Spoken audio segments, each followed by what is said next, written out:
오늘도 행복하세요. 오자유세상의 유현상 목사입니다. 오늘은 에베소 2장 1절로 10절에 있는 말씀을 중심으로 해서 구원받은 성도들의 삶이라고 하는 제목으로 잠시 은혜를 나누고자 합니다. 오늘 저와 여러분들 세상에 있는 모든 사람들은 삶을 살아가면서 뭔가 바람직한 삶을 살기를 원합니다. 근데 그 바람직한 삶이라고 하는 것은 알고 보면 각자 자기에게 주어진 본분에 맞는 삶을 살아가는 것, 그것이 바로 바람직한 삶이라고 할 수가 있습니다. 예를 들자면 여기 한 처녀가 있습니다. 처녀 때에 살던 본분과 그 다음에 그가 남의 아내가 되어 결혼 이후에 사는 본분은 다릅니다. 처녀 때와 아내가 된 자의 본분이 다르고 또 남자도 마찬가지죠. 결혼 전의 총각 때와 한 여자의 남편이 됐을 때의 본분이 다르고 또 이제 그 처녀와 총각이 만나서 가정을 이루어서 부모가 되어지고 자녀가 되어지면 또한 부모의 본분이 다르고 각각 자녀의 본분이 다릅니다. 그래서 사람이 사람답게 산다고 하는 것은 바로 각자 자기에게 주어진 본분에 걸맞는 삶을 사는 것, 그것이 바로 바람직한 삶이라고 할 수가 있습니다. 마찬가지입니다. 오늘 여러분들 예수 믿는 모든 신앙인들이 신앙생활을 하되 바람직한 신앙인들의 삶은 뭐냐? 바로 구원받은 자로서 구원받은 자답게 사는 것, 그것이 바로 신앙인의 바람직한 삶이라고 할 수가 있습니다. 그래서 오늘 본문의 말씀 8절에 보면 너희가 그 은혜를 인하여 믿음으로 구원을 얻었나니 이것은 하나님의 선물이다, 그렇게 말하고 있습니다. 우리가 구원받게 된 것은 죄로부터 사함받아서 만일 예수 믿고 죄 사함받지 못했다고 한다면 우리는 궁극적으로 영원한 지옥에 가서 고통과 고난 가운데 그 불구덩이에서 영겁의 삶을 살아야 되는데 그 지옥의 삶을 떠나서 이제는 반대로 하나님과 더불어서 영원한 천국의 삶을 누릴 수 있는 그 구원을 받은 것이 내가 뭐 잘해서 된 것이 아니라 예수님께서 우리를 위해서 그 십자가에서 모든 고난을 다 받으시고 그리고 얼굴에 침뱉음도 당하고 등에 채찍도 맞고 십자가 지고 골고다가 가는 길에서 그 밤새도록 고문을 받아서 갈 수 없어서 중간에 구경꾼인 군인의 시몬이 대신 십자가를 지고 가야 되는 그런 고난의 길을 걸어가서 그 고통 가운데에도 끝까지 하나님의 기쁜 뜻을 행함으로 죄 없는 자이나 죄 있는 모든 인류의 죄를 대신 지고 돌아가 주심으로 말미암아 우리가 그를 믿음으로 구원받은 길을 열어놓았고 그것이 바로 우리의 노력으로 된 것이 아니라 하나님의 선물이다, 그렇게 말씀하고 있습니다. 지옥 갈 자리에서 예수로 말미암아 오직 믿음으로 모든 죄부터 사함받아 용서받은 의인이 되어지고 그래서 로마서 1장 17절에 있는 것처럼 오직 의인은 믿음으로 말미암아 살리라 함과 같으니라. 예수님이 나의 모든 죄를 사했다고 하는 것을 믿음으로 말미암아 하나님이 그것을 의로 여겨서 우리가 죽은 자에서 산 자의 길로 걸어갈 수 있게 된 것, 그 모든 것이 다 하나님의 선물이라고 하는 사실입니다. 그 하나님의 선물을 받은 우리는 어떻게 살아야 되겠느냐?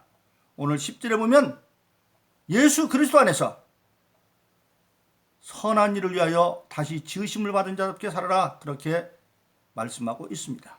그러므로 저와 여러분들은 예수 그리스도로 말미암아 값없이 구원의 선물을 받은 우리가 그 하나님의 은혜에 감사함으로 우리는 예수 그리스도 안에서 항상 하나님의 선한 일을 위하여 지으심받은 자원 삶 살기를 예수의 이름으로 축원합니다.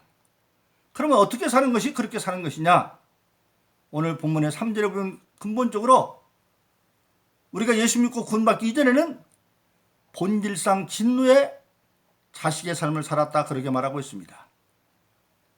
본질상 진노의 자식, 본질상 하나님의 진노를 피할 수가 없어서 마침은 지옥 갈 수밖에 없는 그런 존재였습니다. 그런 지옥 갈 수 있는 존재, 지옥밖에 갈 수밖에 없는 존재였을 때 삶은 어떻게 살았느냐?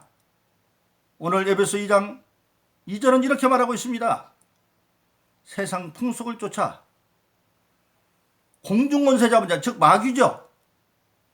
마귀를 따라서 하나님을 불순종하며 사는 삶, 그것이 바로 진노의 자녀로서 살아간 삶인데 그것을 버려야 된다고 하는 사실입니다. 그 진노의 자식으로서 사는 세상 풍속을 따라서 마귀를 따라 하나님을 불순종하며 사는 삶은 근본적으로 어떤 삶이냐? 바로 육신의 정욕과 안목의 정욕과 이생의 자랑을 따라 사는 삶. 일찍이 예수님께서 40일 금식하고 난 뒤에 줄이고 약해졌을 때 시험하는 마귀가 나타나서 그를 시험할 때 정말 줄인 예수님에게 네가 하나님의 아들이거든 돌이 변하여 떡이 되게 하라. 지금 줄일 대로 줄여 있는데 네가 하나님의 아들인 증거를 한번 대봐. 그 증거가 뭐냐면 이 돌을 떡으로 만들어봐. 네가 하나님의 아들이라고 한다면 능히 그럴 능력이 있어. 즉 예수님 자신이 하나님의 아들임을 증거하기 위해서 마귀는 먹는 것을 가지고 시험합니다. 그것이 바로 육신의 정욕이죠. 인류의 조상 이브를 처음 마귀가 유혹할 때도 하나님이 따먹으면 죽는다던 선악과를 따먹으라. 안 죽는다. 안 죽고 네가 오히려 따먹으면 하나님 좀 지혜로워진다. 그 말을 듣고 욕심에 이끌려서 선악과를 바라보는 순간에 선악과가 먹음직했다 그랬어요. 이 먹음직하다고 하는 것, 그것이 바로 육신의 정욕입니다. 사람은 아무리 먹고 싶고 자기가 갖고 싶어도 자기 것이 아니면 먹어서도 안 되면 먹으면 안 돼요. 근데 마귀는 먹어도 된다. 하나님으로 도는 소리보다 마귀의 소리가 훨씬 듣기 좋았던 거죠. 그래서 마귀의 미혹에 빠져서 따먹고 죽는 자가 되는 겁니다. 듣기는 마귀의 소리가 훨씬 좋습니다. 항상 오늘도 마찬가지죠. 예수 믿고 살아가는 저와 여러분들에게는 끊임없이 마귀의 소리도 들려오고 하나님의 소리도 들려옵니다. 그런데 당장은 하나님의 소리보다 마귀의 소리가 훨씬 더 듣기가 좋습니다. 선악과 따먹지 말아라 하는 하나님의 소리보다 마음대로 따먹으라는 게 좋잖아요. 선악과 따면 정령 죽어. 죽는다 그러보다 결단코 안 죽어. 안 죽는다는 게 훨씬 좋잖아요. 그리고 어떤 경우다 하나님을 능가할 수 없는데 네가 따먹으면 하나님처럼 지어진다? 얼마나 듣기 좋아요. 그런데 문제는 마귀의 말은 사실이 아니고 거짓이라는 거예요. 그래서 당장 듣기 좋고 그것에 빠져버리면 우리는 마귀의 유혹에 걸려버리고 마는 겁니다. 그래서 그것이 바로 세상 풍속을 사는 거예요. 따라 사는 거예요. 그래서 요한일서 2장 15절로 17절도 그렇게 말하죠. 이 세상이나 이 세상에 있는 것들을 신하는 결코 사랑하면 안 된다. 왜? 이 세상을 사랑하는 데는 하나님의 사랑이 있지 않냐고. 그리고 궁극적으로 왜 사랑하면 안 되느냐? 이 세상 것은 다 지나가는 거라고 하는 사실입니다. 우리가 사는 이 세상 없어지는 세상입니다. 지금은 사람은 없어져도 죽어서 육신은 흙으로 들어가 없어지는 것 같지만 세상은 그대로 남을 것 같죠? 그러나 성경은 그렇지 않습니다. 시편 101편에 보면 하늘과 땅은 없어지고 어떻게 없어지느냐? 이사야서 51장에 보면 하늘은 연기처럼 사라지고 땅은 옷처럼 헤어져 없어지고 베드로후서 3장 7절에 보면 우리가 사는 하늘과 땅은 큰 심판의 날에 불사를 위해서 잠시 동안 보관된 것에 불과하고 그것이 마침내 요한계시록 20장 11절에 이르면 하늘과 땅은 간 곳이 없다. 우리가 세상에 사로잡혀 살면 남는 게 없다는 겁니다. 그래서 예수님은 일찍이 하나님은 예수님을 통해서 내 보화를 땅에 쌓아두지 말아라. 거기는 도둑이 들거나 동력이 있어서 없어지지만 내 보물을 하늘에 쌓으라고 말했던 거예요. 왜? 이 세상에 쌓는 모든 건 상태가 없어지니까. 그런데 마귀는 그 세상이 영원한 것처럼 가지고 시험하는 겁니다. 그래서 예수님에게 네가 하나님의 아들이든 돌이 되며 떡이 되게 만들어라. 또 예수님이 기록된 말씀으로 사람은 떡으로만 사는 게 아니야. 하나님의 입으로 나오는 말씀으로 산다. 사람에게는 짐승과 달리 두 개의 양식이 있다 하는 것을 말하는 거죠. 물론 떡도 있어야 됩니다. 육신 양식으로. 그러나 그것만 가지고 되는 것이 아니라 우리 인간은 영적 존재이기 때문에 영적인 양식은 하나님의 말씀이 있어야 된다. 그래서 우리 인간에게는 육신의 양식은 떡만 있어야 되는 것이 아니라 하나님의 말씀도 있어야 된다. 그래서 기록된 말씀으로 물리치죠. 그러니까 마귀가 또 예수님을 높은 성경에 내려놓고 올려놓고 네가 하나님은 뛰어내려봐. 그러면 그도 성경을 이용해서 하나님의 사자가 너의 발을 받아서 다치지 않게 해줄 거야. 즉 종교적인 이적주의로 그를 시험하는 겁니다. 세상에 네가 놀라운 존재를 한번 드러내와라. 안목의 정력이죠.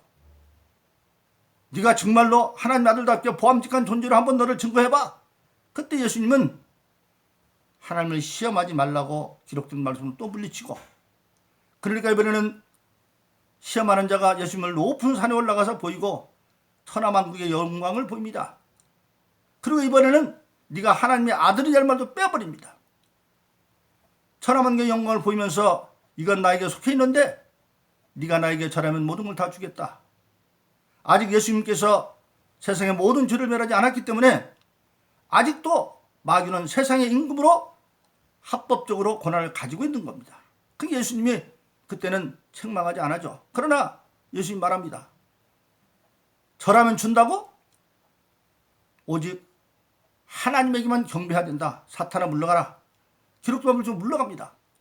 그것처럼 오늘 아담과 하와를 유혹했던 그 유혹이 우리 삶의 광장인 삶의 현장에서도 최악의 사건에 이르는 예수님을 시험하듯이 그렇게 시험해 온다고 하는 사실입니다. 그것을 버려야 된다. 그래서 세상 풍속을 쫓아 공중운세 잡은 자, 마귀를 따라 하나님을 불종하는 삶을, 불순종하는 삶을 버려야 된다고 성경은 말씀하고 있습니다. 그래서 다시 한번 말씀드린 요한 1서 2장 15절 17절은 이 세상이나 이 세상의 것들 사랑하지 마. 그럼 다 지나가는 거야. 오직 하나님께로 말미암아 영원하다고 말씀하는 것을 우리에게 보여주고 있습니다. 그러므로 오늘 예수 믿고 구원받은 성도의 삶은 근본적으로 바로 뭡니까? 멸망할 진노의 자식, 구원받기 전의 삶을 버리고 이제는 하나님의 은혜로 값없이 믿음으로 구원받은 믿음을 선물 받은 자답게 우리는 하나님의 선한 일을 위해서 새롭게 지음받은 자의 삶을 살라고 오늘 본문 10절은 말씀하고 있는 것입니다. 우리가 잘 아는 찬송가 가운데 주에서보다 귀한 것은 없네라고 하는 찬송가가 있습니다. 주에서보다 귀한 것은 없네. 이 세상 부귀와 바꿀 수 없네. 내 대신 돌아가신 놀라운 그 사랑 잊을 수가 없네. 이 세상 즐거움 다 버리고 이 세상 사랑 다 버렸네. 주에서보다 귀한 것은 없네라고 하는 찬송이 있습니다. 이 찬송은 어떤 찬송입니까? 쇠야라고 하는 어떤 젊은이가 방송국에서 돈 잘 버는 대중가수로서 스카웃을 제의받습니다. 근데 그는 일찍이 하나님을 위해서 살겠다고 약속했는데 그 제의를 받고 그 어머니에 가서 얘기를 하니까 어머니가 말없이 찬송시 하나를 내놨습니다. 그것이 바로 주에서보다 귀한 것은 없네라고 하는 찬송시였습니다. 그것을 읽어보고 그 쇠라는 젊은이는 그 대중가요로 가면 돈도 벌고 대중적으로 유명해질 수 있는 길을 버리고 그는 빌리그람 전도에 들어가서 복음가수로 헌신했다고 하는 것을 우리에게 보여주고 있습니다. 우리는 때가 되면 이 찬송을 자주 부르죠. 저도 아주 참 감사함으로 부르는 찬송입니다. 주에서보다 더 귀한 것은 없네. 이 세상 부귀와 바꿀 수 없네. 영죽을 내드신 돌아가신 그 놀라운 사랑 잊을 수 없네. 세상 즐거움 다 버리고 세상 자랑 버렸네. 주 예수보다 귀한 것은 없네라고 하는 찬송도 거기에서 비롯되어가는 사실입니다. 바로 그렇습니다. 오늘 예수 믿고 구원받은 성도의 삶은 다른 것이 아닙니다. 이제는 예수 믿기 이전의 본질상 진노자신 그 삶을 버리고 변화받은 자의 삶, 즉 예수님을 본받아서 하는 삶입니다. 예수님께서 요한복음 8장 29절에서 일찍이 말했습니다. 나를 보내신 이가 나와 항상 함께 하시도다. 즉 예수님을 보내신 하나님이 항상 함께 하시는데 그 까닭이 어디 있느냐? 내가 그의 기쁜 뜻을 행함으로 나를 홀로 두지 아니하셨다. 그렇게 말씀하고 있습니다. 오직 하나님의 기쁜 뜻을 행하여 갔습니다.